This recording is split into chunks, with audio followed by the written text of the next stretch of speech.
Hello बच्चों मैं संजय पांडे। आज हम जो टॉपिक पढ़ने वाले हैं वो है हमारे क्लास 10th के साइंस के चैप्टर सेकंड यानी कि अम्ल क्षार और लवण यानी कि हमारा एसिड बेस एंड सॉल्ट। इस चैप्टर का एक काफी इंपॉर्टेंट टॉपिक है जिसे हम कहते हैं इंडिकेटर्स। इंडिकेटर्स मीन सूचक। तो सूचक के बारे में आज हम पूरी तरह से जानेंगे कि सूचक होते क्या हैं, कितने टाइप के होते हैं और ये कैसे काम करते हैं। ठीक है, ये सब कुछ हम जानेंगे सूचक के बारे में। काफी इंपॉर्टेंट चीज है कि आपको डेली लाइफ में भी देखने को मिलता है। ठीक है, इसके बारे में हम जानते हैं। तो सबसे पहले अपना जानते हैं सूचक होता क्या है। तो सूचक वो चीजें हैं जो अम्ल और क्षार में विभेद करें, यानी अम्ल और क्षार की पहचान को बताएं। सूचक मीन्स होता है बेटा सूचना देना। सूचक वो जो हमें सूचना दे, यानी कि ये किसकी सूचना देंगे, ये जो पदार्थ है ये हमें बताएंगे कि कौन अम्ल है कौन क्षारक है, इसकी सूचना हमें देते हैं। इसलिए हम इनको सूचक कहते हैं यानी इंडिकेटर कहते हैं। ये हमें इंडिकेट करते हैं कि सूचक की अम्ल क्या है और क्षार क्या है। अब बेटा जैसे इसकी डेफिनेशन पढ़ते हैं तो सूचक किसी दिए गए विलयन में, सूचक किसी दिए गए विलयन में अम्ल या क्षारक की उपस्थिति दर्शाते हैं। तो भाई कोई विलयन जो है वो अम्लीय है या क्षारकीय है ये हमको बताते हैं। अब ये कैसे बताएंगे बेटा, तो इनका रंग या गंध अम्लीय माध्यम, इनका एक तो रंग बेटा और दूसरा ये जो गंध है, रंग और गंध अम्लीय या क्षारक माध्यम में बदल जाता है। तो बेटा इनका जो रंग होगा और जो गंध होगा वो अम्लीय या क्षारकीय माध्यम जो दिया होता है उसमें ये बदल जाता है, यानी उनका रंग चेंज हो जाएगा, लाल, नीला, पीला, गुलाबी, इस तरह से रंग चेंज हो जाएगा। या फिर इनकी गंध चेंज हो जाएगी, या तो इनकी गंध बढ़ जाएगी, कम हो जाएगी, वैसी रहेगी, या फिर गायब हो जाएगी गंध। ठीक है, तो इस तरह से हमें पता चलेगा कि ये अम्ल हमारा है या फिर क्षार है। तो सूचक हमें इसकी जानकारी देगा। अब हम पढ़ते हैं इनके सूचक के प्रकार। सूचक होते कितने प्रकार के? बड़ा सूचक तीन प्रकार के। पहला है प्राकृतिक सूचक जो हमें नेचर से मिलता है। दूसरा है कृत्रिम सूचक जिन्हें हम बनाते हैं, इनको मैन मेड या आर्टिफिशियल कहा जाता है, कृत्रिम है ये, इन्हें बनाया गया यानी रासायनिक पदार्थ होते हैं। नेक्स्ट जो हमारा तीसरा आता है सूचक वो होते हैं गंधीय सूचक, मतलब ये स्मेल के बारे में ही बता सकते हैं कि कहां पर इसकी अम्ल में स्मेल कैसी होगी, क्षार में कैसी होगी, इस तरह से सूचना देंगे, यानी इसमें गंधीय सूचक बोला जाता है इनको। तो अब हमारा जैसे प्राकृतिक सूचक की बात करते हैं, जैसा मैंने कहा ये प्राकृतिक है तो पौधों से प्राप्त होंगे, हमको प्रकृति से प्राप्त होंगे। तो ये पौधों में पाए जाते हैं, पौधों में पाए जाते हैं। पौधों का एग्जांपल क्या है? जैसे लिटमस, आपने सुना होगा लिटमस पेपर, तो बेटा ये लिटमस से ही बनता है। तो लिटमस जो है वो पौधों में पाया जाएगा। लाल पत्ता गोभी, लाल पत्ता गोभी बेटा ये क्या है? एक हमारा प्राकृतिक सूचक है, लाल पत्ता गोभी। इसके रस का हम यूज करेंगे। नेक्स्ट हाइड्रेंजिया पौधे का फूल, बेटा हाइड्रेंजिया का जो पौधा होता है उसके जो फूल होते हैं काफी सुंदर फूल होते हैं, उस फूल की बात करेंगे, हाइड्रेंजिया के पौधे के फूल। नेक्स्ट है हमारा हल्दी, हल्दी तो सबके घर में पाई जाती है ना बेटा, तो हल्दी के बारे में, हल्दी भी एक सूचक है। हल्दी जो हम लोग नॉर्मल खाते हैं वो भी एक सूचक है। तो कैसे है उसके बारे में भी हम जानेंगे।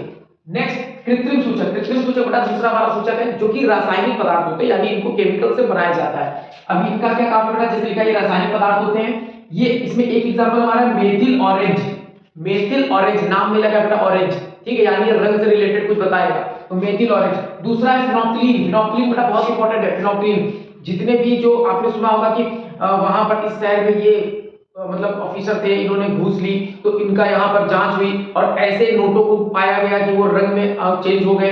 इस तरह से हम लोग जानते हैं कि गुलाबी कलर हो गया उससे, मतलब जो रेड करते हैं ना कहीं पर बेटा, और कहीं पर करप्शन वाले करप्शन डिपार्टमेंट के जो लोग हैं कहीं पर रेड करें और पता लगाए कि इन्होंने घूस ली या नहीं, वो फिनोक्सिलिन का यूज करते हैं वहां पर।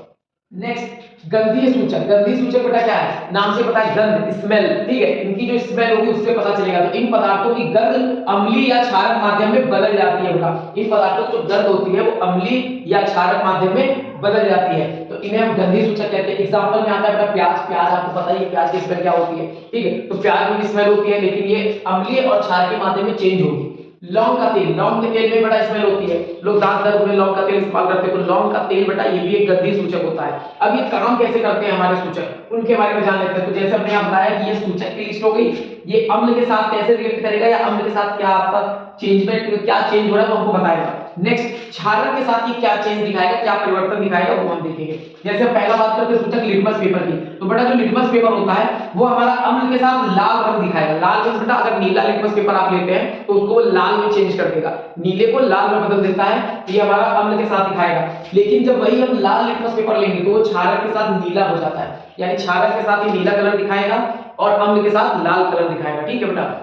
नेक्स्ट आते हैं लाल पत्ता गोभी का रस। अब इसके नाम में देखो बेटा ये पत्ता गोभी किस रंग की है? लाल, तो इसका रस कैसा होगा? लाल रंग का होगा। अब लाल रंग के पत्ता गोभी का रस है तो ये अम्ल के साथ कोई बदलाव नहीं करेगा, कोई बदलाव मतलब बेटा कि यहाँ पर जो लाल रस था वो लाल ही रहेगा, इसमें कोई चेंज नहीं होने वाला। लेकिन जब क्षारक की बात करते हैं बेटा, क्षारक में जब आएगा तो ये हरे रंग का हो जाएगा, लाल से हरा बिल्कुल चेंज है। तो वो हरे रंग में बदल जाएगा, यानी इसने बता दिया कि मुझे क्षारक में डाला है आपने, ठीक है। नेक्स्ट पता बात करते हैं हल्दी के बारे में। हल्दी हम सबके घरों में पाई जाती है, बट आपने देखा होगा कि जब कभी हमें चोट लग जाए या कहीं पर मोच आ जाती है तो घर में हम हल्दी चूना का लेप बनाकर लगा लेते हैं। तो हल्दी बेटा येलो कलर की थी, चूना व्हाइट कलर का था, जब दोनों मिक्स हुए तो उनका कलर या तो व्हाइट या तो येलो से मैच करता हुआ होना चाहिए। लेकिन जब उसको अम्ल में डाला तो अम्ल में तो हल्दी बेटा वैसे ही रही, उसमें तो कोई बदलाव नहीं हो रहा है, अम्ल में कोई चेंज नहीं हो रहा। लेकिन जैसे ही हम इसको डालते हैं क्षारक के अंदर, वो लाल रंग का हो जाता है। और चूना जो था बेटा वो क्षारक ही था, CaOH होल्ड वाइज। OH जो था वो उसका जो भी OH हम लोग को पाया जाता है, हमने पढ़ा था क्षारक में पाया जाता है OH। तो यानी कि हमारा जैसे ही हल्दी, पीली कलर की हल्दी को जब क्षारक में डाला गया तो लाल हो गया, उसका रंग बदलकर बता दिया कि भाई मुझे आपने क्षारक में डाला है। और अम्ल में कोई कलर नहीं चेंज करेगा, अपना वैसे ही येलो रहेगा। नेक्स्ट आता है हाइड्रेंजिया के फूल का रस। हाइड्रेंजिया का फूल मैंने बताया था कि नीले रंग का काफी अच्छा फूल है, तो जब ये अम्ल के साथ आएगा तो वैसे ही कलर का रहेगा, अपने कलर में चेंज होगा, नीला रंग दिखाएगा। लेकिन जैसे ही क्षारक में जाते हैं तो ये गुलाबी रंग का हो जाता है। तो बेटा हाइड्रेंजिया के फूल का रस जो है वो अम्ल में नीला रंग दिखाता है और क्षारक में वो गुलाबी रंग दिखाएगा। तो इस तरह से बेटा हम जान जाएंगे कि हाइड्रेंजिया के फूल के रस को हमने किसमें डाला है, अम्ल में या क्षारक में। नेक्स्ट होता है मेथिल ऑरेंज। मेथिल ऑरेंज बेटा, अब मेथिल ऑरेंज जो है नाम में ऑरेंज लगा है तो कलर से रिलेटेड कोई बात करेगा तो अम्ल में क्या करेगा, ये लाल रंग दिखाएगा। मेथिल ऑरेंज जो है वो अम्ल में लाल रंग का हो जाता है, लेकिन क्षारक में जाते हैं वो पीला रंग हो जाता है। लाल पीला बिल्कुल बेटा अलग कलर है, ठीक है। तो मेथिल ऑरेंज अम्ल में लाल रंग दिखाएगा और क्षारक में पीला रंग दिखाएगा। नेक्स्ट बात करते हैं फिनोक्सिलिन, जो कि हमारा काफी इंपॉर्टेंट है। फिनोक्सिलिन की बात करें, फिनोक्सिलिन क्या करता है, अम्ल में रंगहीन रहेगा। अम्ल में ये कोई कलर में चेंज नहीं दिखाएगा, सफेद व्हाइट ट्रांसपेरेंट पानी जैसा नजर आएगा, इसका कोई कलर ही नहीं है, पानी जैसा होगा, ट्रांसपेरेंट होगा, रंगहीन होगा, ठीक है, कलरलेस होगा। लेकिन जैसे ही इसको क्षारक में डुबाया जाए गुलाबी हो जाएगा।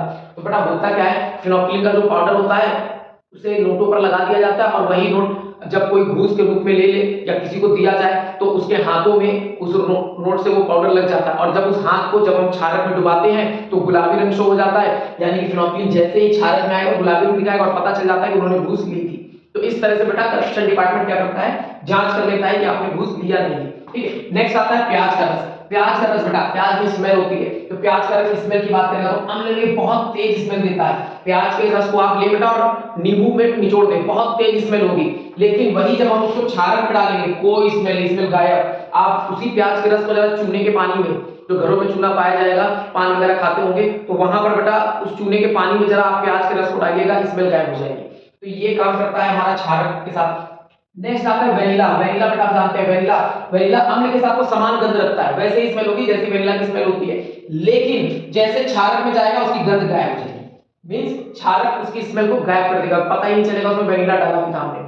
नेक्स्ट है लौंग का तेल। लौंग का तेल बेटा ऐसे तो काफी स्मेल रखता है, तो जैसे ही अम्ल के साथ आएगा तो समान गंध रहेगा, मतलब कि इसके गंध में कोई चेंजमेंट नहीं होगा, ना बढ़ेगा ना घटेगा, वैसा ही स्मेल रहेगा। लेकिन जैसे क्षारक में डालेंगे उसकी स्मेल गायब हो जाएगी, कोई गंध नहीं होगा। यानी क्षारक असल में क्या कर रहा है बेटा कि प्याज का रस हो, वेनिला हो या लौंग का तेल हो, सबकी गंध को खत्म कर देना है। तो याद रखना आसान होगा, क्षारक क्या करता है, कोई भी जो प्याज का रस, वेनिला या लौंग का तेल जो हम सूचक डालते हैं, गंधी सूचक, उनको वो उनकी स्मेल को गायब कर देता है क्षारक, कोई गंध नहीं बचेगी। लेकिन अम्ल क्या करेगा, प्याज के रस को तेज गंध, उसकी गंध को और बढ़ा देगा। वेनिला और लौंग के तेल का जो गंध है उसको समान गंध रहने देता है। तो ये बेटा हमारे सूचक के बारे में बातें थी। सूचक हमारे बहुत इंपॉर्टेंट टॉपिक है, हमारे एमसीक्यूज में आता है, हमारे सब्जेक्टिव क्वेश्चंस में भी आता है। तो यहाँ पर बेटा हमें करना क्या है, इसको अच्छे से याद कर लेना है और समझ लेना है, ताकि हमारे एमसीक्यूज भी अगर आए, घुमा फिरा कर क्वेश्चन पूछा जाए तो हम कर पाए। तो बेटा अगर आपको समझ में आए तो वीडियो को लाइक करें, शेयर करें, चैनल को सब्सक्राइब कर दें, ताकि हम और हमारे सारे वीडियोस आप देख पाए, और बेल नोटिफिकेशन बड़ा जरूर प्रेस कर दीजिएगा।